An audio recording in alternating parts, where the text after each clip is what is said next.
মানে ইয়াৰ মৰিয়নি সমষ্টিৰ এইবাৰ যিটো বানপানী হ'ল এইটো আচম্বিতে হোৱা বানপানী।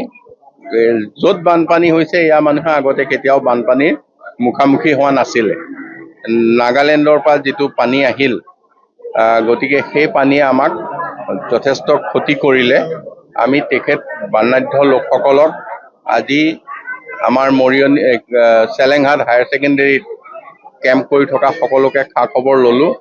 তেওঁলোকৰ অৱস্থাৰো আমি বুজ ল'লোঁ আৰু তেখেতসকলৰ দুগৰাকী এতিয়া ঢুকাইছে, ললিত গগৈ আৰু দীপজ্যোতি তাঁতী। তেখেতসকলৰ ইতিমধ্যে পোষ্টমৰ্টম কৰি আছে। তেখেতসকলৰ পৰিয়াললৈ অহা কাইলৈ আমাৰ 4 লাখ টকাকৈ আগবঢ়াব। বিধায়ক তেখেতসকলৰ পৰিয়াললৈ নিজে যাব, গৈ সেইখিনিত অৰ্থ সাহায্য আগবঢ়াব। আৰু তাৰ লগতে আমি সকলোকে ইয়াৰ এছেছমেণ্ট কৰিবলৈ দিছোঁ, মানে কৃষি বিভাগকো দিছোঁ, ভেটেনেৰীকো দিছোঁ, অন্যান্য যিখিনি বিভাগ আছে।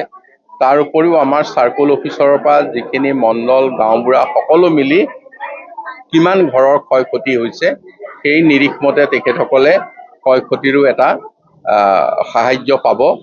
আৰু আগতীয়াকৈ কিছুমান যাৰ একেবাৰে ঘৰৰ সকলো বস্তু উটি ভাহি গ'ল, তেওঁলোকৰ ঘৰত গৈ একো বস্তু নাপায়, তেওঁলোককো বিশেষভাৱে আৰু এটা সাহায্য আগতীয়াকৈ আমি আগবঢ়াম।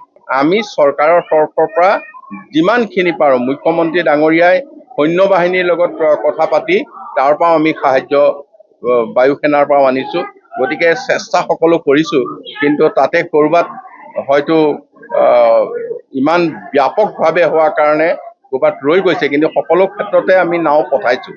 কিন্তু ক'ৰবাত হয়তো অলপ বিজুগুটি হ'ব পাৰে সেইটো, কিন্তু আমি অসমৰ যি যি ঠাইত নাও আছে সকলোৰে পৰা লৈ আহিছোঁ।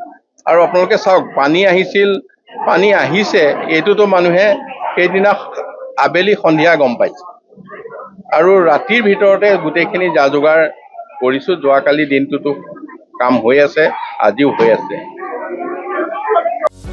যিকোনো খবৰৰ বাবে যোগাযোগ কৰক আমাৰ এই নম্বৰত 9181 307 221।